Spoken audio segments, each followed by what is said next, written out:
much. No, just kidding. Okay, not even close. Nope. How many feet is the tallest water tower? Oh, good grief. You better get this one. I just read this too. 65. 168 feet.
This meeting to order at 7:07, City of Savage Planning Commission, Thursday, February 6th.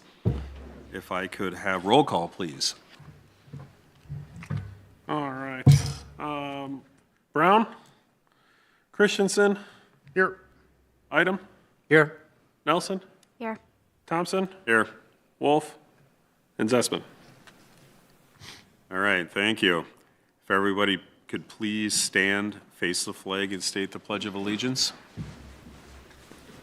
I pledge allegiance to the flag of the United States of America and to the republic for which it stands, one nation, under God, indivisible, with liberty and justice for all.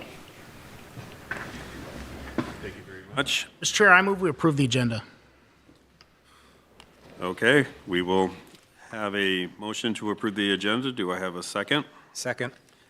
Second by item. All in favor? Aye. Aye. Motion approved. Mr. Chair, I move we approve the minutes.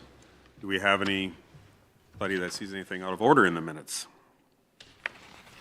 All right, then I have a motion by Christensen to approve the minutes from the February 6th meeting. Do I have a second? Second. Second by item. All in favor? Aye. Aye. Opposed? Abstained? Motion carried. Minutes approved from the February 6th meeting. Up next is the public hearing, which is to consider an amendment to the Big Sky Estates 4th Edition, a planned unit development, PUD, for 32 single-family dwelling lots to accommodate for multi-level homes, Project 25-11. If you would, please.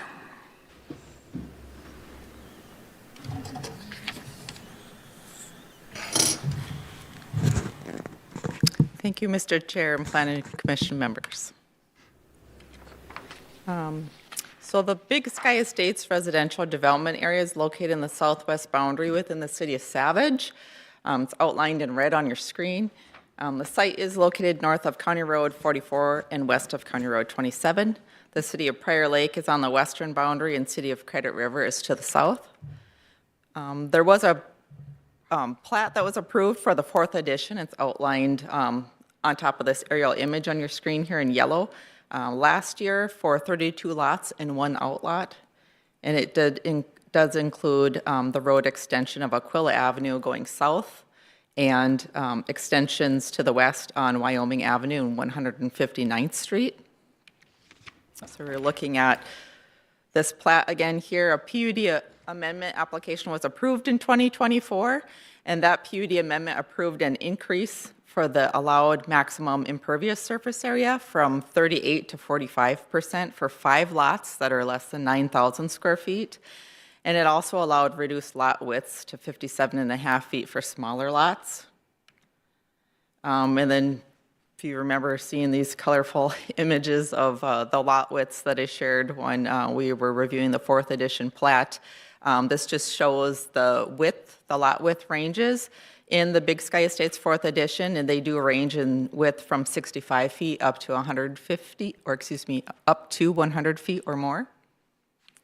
The lot range size is about 8,000 square feet up to 13,000 square feet for the largest lot. The existing PUD approvals for the 4th edition included this ordinance 873 and also 2 resolutions. The ordinance approved the PUD for Big Sky Estates 4th edition, which it was an amendment to the existing PUD. And then resolutions for preliminary and final plat were also approved along with a conditional approval for a developer's agreement. So the 4th edition has been approved and includes the 32 lots. What we're looking at here, just pointing arrow at PUD ordinance language, in particular the homes that were constructed are to required to meet architectural standards within the development. The original PUD approvals did include architectural requirements for the subdivision, and those have been based on earlier PUD approvals that have been pretty successful. Approved minimum lot sizes and width variations were also included to provide a mix of housing styles and price ranges for this PUD. And lots in the approved 4th edition are somewhat consistent with those previous approvals of the PUD approvals for 1st, 2nd, 3rd edition. So we're looking at this outlined on the screen. We're looking at basically 3 tiers that are included or referenced in the applicant's narrative. Within the PUD language, there are existing PUD approvals that include minimum required square footage for lots. They're based on width requirements, and they basically cover 2-story homes and rambler homes, but they don't currently address multi-level or split-level type of homes. Multi-level, split-level homes are allowed in the PUD, but they would be strictly required to comply with the existing PUD languages that we do have established already for 2-story homes or for rambler homes. So it's kind of a strict interpretation, but that's what they would be required to do currently. So what the applicant is requesting here is just we're looking at that same PUD language here with proposed modifications here, so strikeouts and underlines for the new language to be added. The applicant's basically requesting a zoning amendment to the PUD approvals, and City Code does outline requirements for that. You do have to determine findings of fact for approving the modification. And the request that they're making is basically 3 requests. One is to include multi-level homes having the same square footage requirements as those that are currently already in place for rambler homes. And then 2, to remove the minimum requirements for the 75-foot wide lots or greater lot widths that exceed 75 feet. And then to also remove the language about villa lots that's currently referenced in the PUD. I think in the earlier PUD approvals, there were villa lots that were referenced for kind of like smaller lots, and it doesn't really add any value. It just kind of actually adds a little more confusion at times because villa lots are not defined. So here we're looking at Exhibit 1, and this was included in your packet for review. The applicant submitted this. This is basically just showing where those 3 tiers, we're calling tiers, the different lot width requirements. The Tier 1, 75 feet or greater, Tier 2 is 65 feet or greater, and then Tier 3 for less than 65 feet. So you can see there's a good amount that are in that top, that Tier 1, the 13 lots out of the 32 that are wider than 75 feet, but they also are pie-shaped, so they have more irregular configuration where they're more narrow in the rear, or vice versa. They're narrow in the front, but then they're wide at the rear, so they're not consistent lot widths throughout the size and configuration of those lots. So the requests are primarily being made due to the pie-shaped configuration of some more of the lots that are outlined in orange, that Tier 1, just to accommodate that. And included in the packet is the applicant's narrative, basically just explaining what they feel the benefits of the change would be, and that's outlined in items 1 through 5. I will just point out number 4 states, many of Keyland's most popular floor plans meet the requirement of Tier 2, but they do not meet the requirement of the Tier 1. So allowing, basically striking the Tier 1 requirement would allow for more variation for lots within the 4th edition. So if you're just to back up here, if you were to strike that Tier 1 for those 13 lots, then all lots that are currently depicted as Tier 1 and 2, there'd be a more variety of home style available potentially based on what kind of market and demands they're seeing from their customers.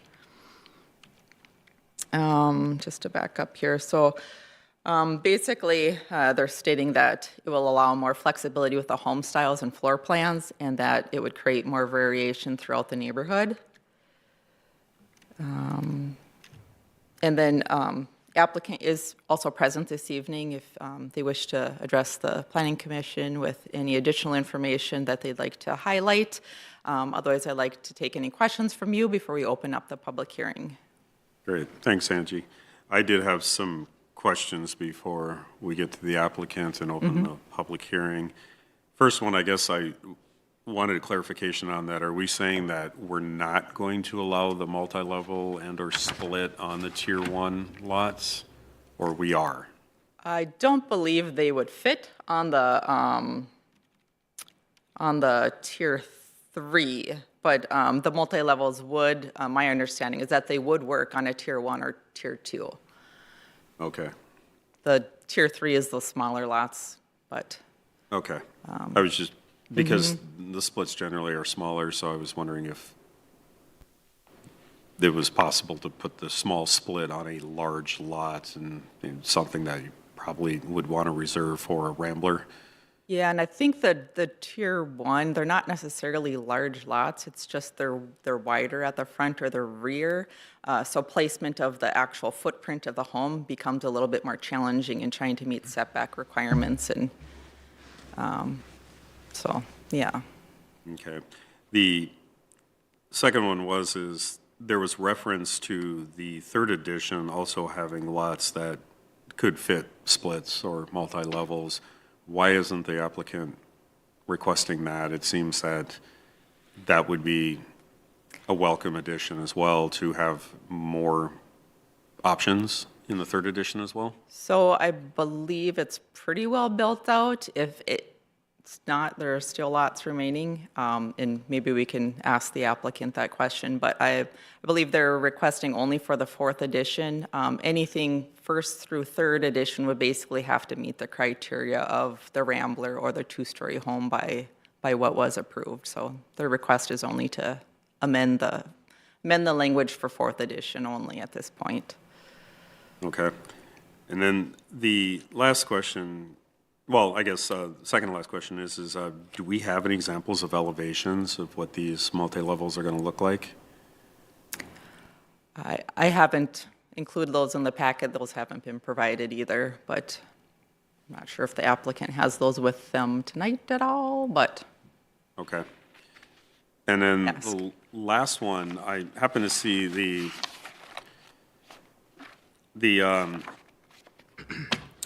I guess not the findings of fact, but the fourth edition's approval.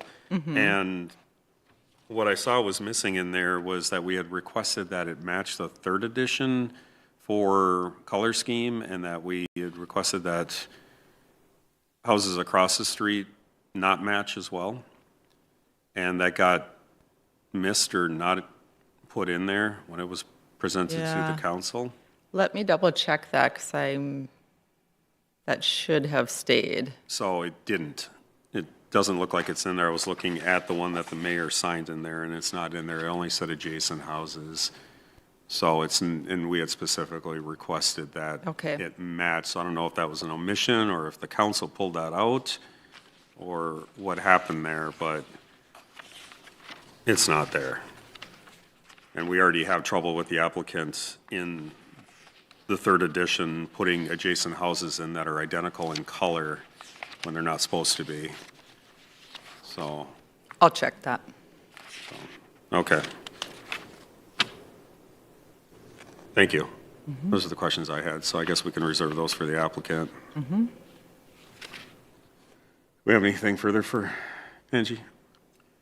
Mr. Chair, Angie, now, as part of this PUD, there was no stipulation that supersedes the maximum allowable height for this division, is there? No. It sticks to our zoning? Okay. Great. I just want to make sure that there's some assurances to any neighbors that are concerned that this multi-level doesn't mean that they could go more Taller or than something, the yes, max no. height. Just so everybody was clear. I was confident that that wasn't going to be the case, but just making sure that that was a part of Yes. this. Okay, thank you. All right. Thank you, Commissioner Item. Commissioner Christensen or Commissioner Nelson, any questions? All right, then at this time, we'll go ahead and open up the public hearing at 7:22, and we can hear from the applicant. If you'd like to come up, please state your name and address for the record. My name's Kevin Horkey with 18633 Panama Avenue, Prior Lake. And referencing the multi-levels, they look similar to a two-story, but they won't be as tall as a two-story because the bottom is, it's half the size, it's half in the ground. On a typical two-story, you'll have one full floor right off the main ground. Where the split level, it's half down, so it's not as tall. Sure. So it looks a lot similar. I don't have any examples with, but they've got, the multi-levels have more options for fronts than a typical regular split would. Yep. Is there reasoning behind you're not asking for it for the third edition? I don't think that, I think we're able to fit what we need to on those lots. Our smaller two-story, I believe, will fit, or Rambler will fit on those, so I don't think that's why we really need it in there. Okay. We saw it there, but now we saw more in the fourth, so going forward, we'll need to do that to fit those. Okay, I just think it Yep. would look more natural to have the splits and multis sprinkled into more of the additions into the fourth, third, and second, as opposed to just the fourth. Yeah. And there's those lots, what's left there is pretty much normal size, so. And right now, it's the two stories are the most common house sold, even still beating, Ramblers. And it's just that there's a handful of lots, just a small handful of lots that will accept the split levels, so. To be able to put those on there would really help us, so, and we just needed the language to do it. Also, I was going to mention, as far as going on the, that difference in the 200 square foot, you probably read it in the letter that I sent. Most of our customers, when they see, it's about $250 a square foot for us to build. So $250 in 200 square feet, that's $50,000 on a house. So they look at it as though I can finish 1,000 square feet of my basement for 45,000 square feet. It makes more sense to them. And it's also easier to fit. Like I said, we have more houses in that smaller range. That's 200 square foot less. We have a whole lot more of those options, different fronts and elevations. And then it gives them the chance to finish the basement. They're using their money a lot wiser since prices are going higher.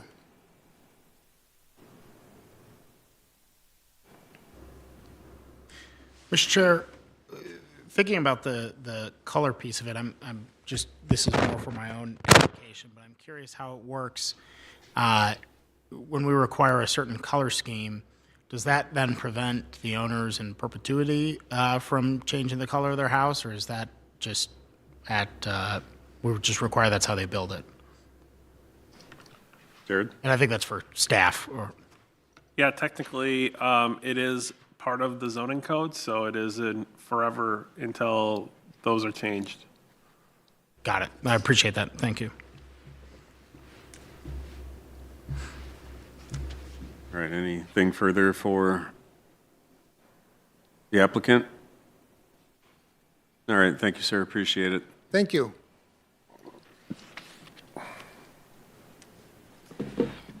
So I was just looking through the resolution, so I just want to just check with you on your question about that. So ordinance 873, E, and the very last bullet says exterior home color to be varied from adjacent homes on each side and the home directly across the street.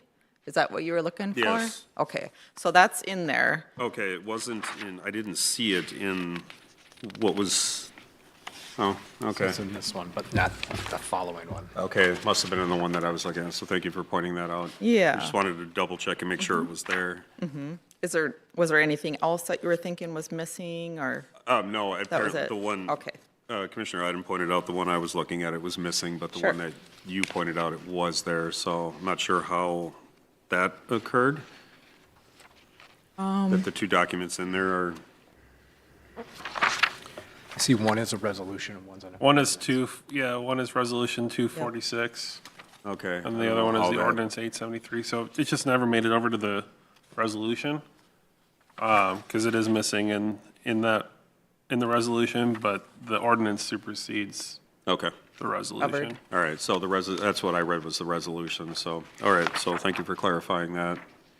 I would say that, oftentimes a homeowners association or their covenant restrictions would kind of capture those type of color variations and things. It does get a little bit difficult to have certain requirements without having a HOA or covenant to kind of make sure that those things are being adhered to. It gets a little bit difficult. If a homeowner does reside their home or something, they come in for a siding permit, it could get missed. Huh.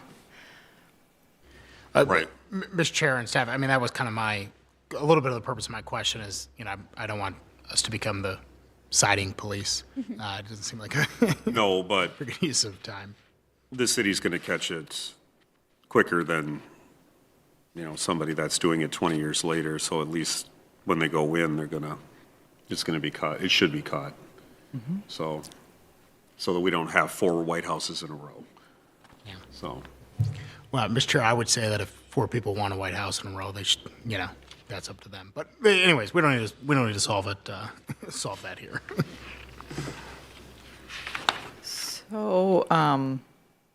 So we do have the findings of fact for the zoning amendment, and I did have a typo in the memo. So this is for a zoning amendment approval for the PUD amendment. I think the memo said preliminary plat, so that was wrong. But we do have drafted findings of fact for your consideration. If you wanted to look through those, we could talk through them if you'd like. Or if you're comfortable with those as is, or would like to make any modifications, we could talk about those also, and just to clarify, if you do want to see any modifications made to any of those findings, if you were to consider recommending approval. The Development Review Committee did recommend approval for the request, and basically just including 3 conditions for your consideration with the approval, and they're pretty basic, but just to kind of cover bases there. And with that, we have the 4 alternatives for your consideration, and happy to take any more questions from you. all right, so first order of business, let's go ahead and close the public hearing. Oh, apologies. Sorry. Mr. Chair, I motion that we close the Second. public hearing. So we have a motion to close the public hearing by Commissioner Item and a second by Commissioner Christensen. All in favor? Aye. Opposed? Abstained? Public hearing closed at 7:30. All right, now we can move on. My apologies. It's okay. Not realize it was still open. Yep. Would you like me to repeat anything? Nope, we're good. Okay. Still on the public record. Thank We you. Just don't want somebody storming in here and objecting as well. Thank you. Who knows? No. Somebody might want a gray house next to another gray house, and then we got a problem, so. Mr. Chair, no problem for me, but So, all right. Anything further? I see no reason why we shouldn't allow another type of design plan. I think it's a good idea to have more than just 2 stories and ramblers in the neighborhood. Since we have very few ramblers in the neighborhood and mostly 2 stories, and the colors are mostly gray and white, that it would be nice to see splits go in there and give it some more flavor. So I see no issue with that. I'm in favor of it.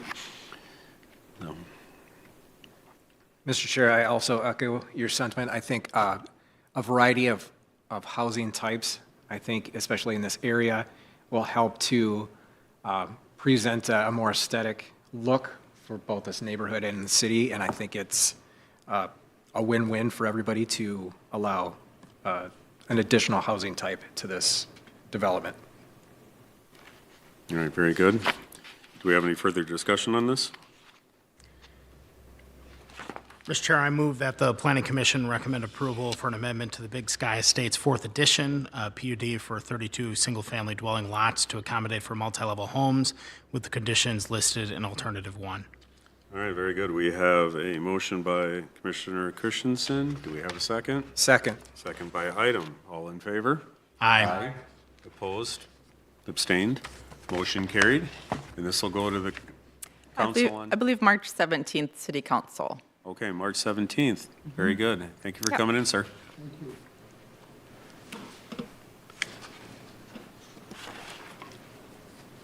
St. Patrick's Day. This is here. At least we're not on there. All right, next up is new business, which is recommendation of a single lot final plat for Brazier Estates, maybe, project 24-14? Yes, that's Brazier Estates, just like Dairy Queen. Okay. Yes, this is the final plat. We have saw this last May.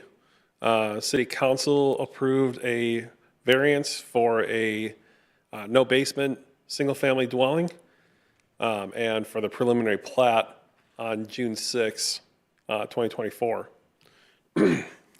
So this is just to refamiliarize you all with this lot. It is at the corner of Virginia Avenue and 146th Terrace.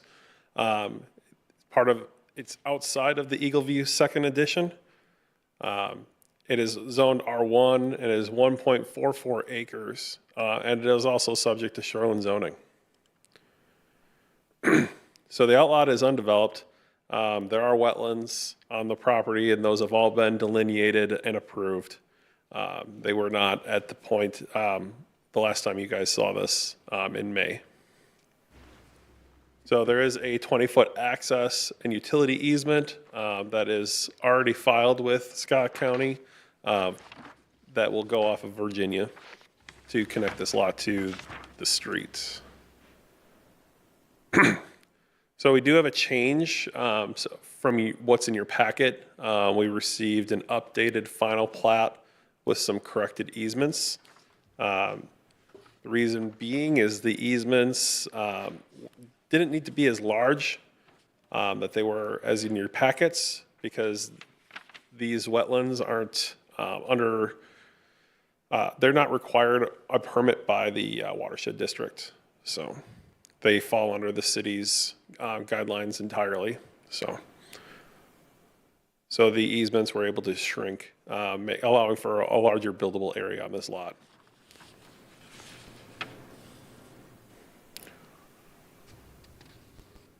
So there's no public hearing required for this, for final plats, but we do have some findings.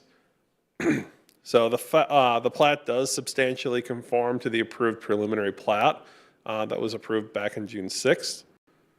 And it is meeting all applicable requirements as well. And DRC is recommending approval. So there's a couple of conditions similar to the last one. So the lot is subject to shoreline overlay, just to make that clear, and the lot is subject to wetland overlay as well. And a developer's agreement is also required with this plat.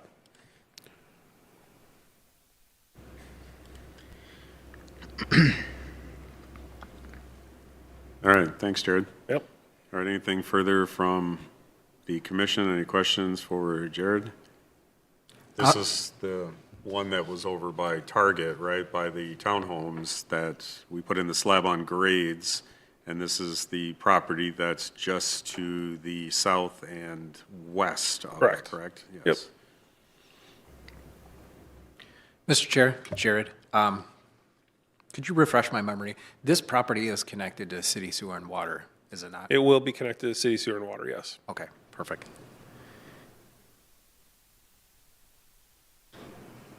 Anything further? No further questions. All right. Commissioner Christensen? Yes, sir. Commissioner Nelson? All right, anything further? Then I will entertain a motion to approve final plat. Mr. Chair, I move we approve the final plat, subject to the DRC conditions. All right, I have a motion by Commissioner Christensen. Do I have a second? Second. Second by Item. All in favor? Aye. Opposed? Abstained? Motion carried. And this will go to the council on Same date, 17th? All right, March 17th, very good. March 17th, yes. Okay, does anybody know that that happens to be St. Patrick's Day? Does the council know that? I don't know if they know that, but hopefully it's a short meeting. All right. Mr. right. Chair, our mayor is a Kelly. I'm confident she knows it's St. Patrick's Day. Okay. Wasn't sure, maybe she slipped her mind, who knows? All right, informational updates.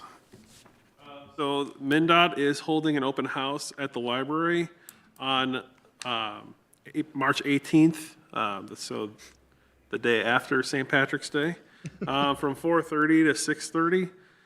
That is also the same day that we're doing the Commissioners' Appreciation Dinner. That starts at 6, so if you want to attend the open house and then swing by the dinner, that'd be encouraged, so. Everybody get their RSVP in? Yes. It's like a commission public service bar crawl, if you will, but without the Without the bar? without the bar. Okay. What is, which one is this going to be on, which portion of 13? So this will be, if I remember correctly, it'll be from Quinton down to,